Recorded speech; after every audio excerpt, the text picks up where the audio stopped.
Naglagay kami ng ipa para hindi sila lamigin paggabi. Yan.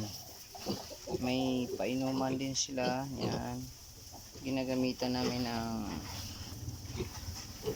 mga vitamins sa painuman para na lalong mas matibay ang immune system nila. Sa 14 days pa yung labas ng mga to. Maitim yung likod kasi nagkaputik-putik dahil naliligo sa putik. Yan.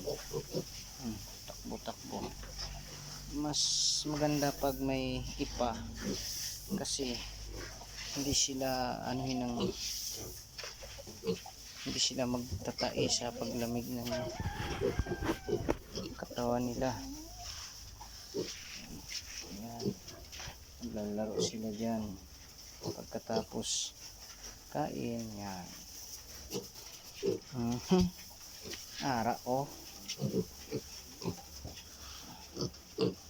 na mayara nga suga daw gakabit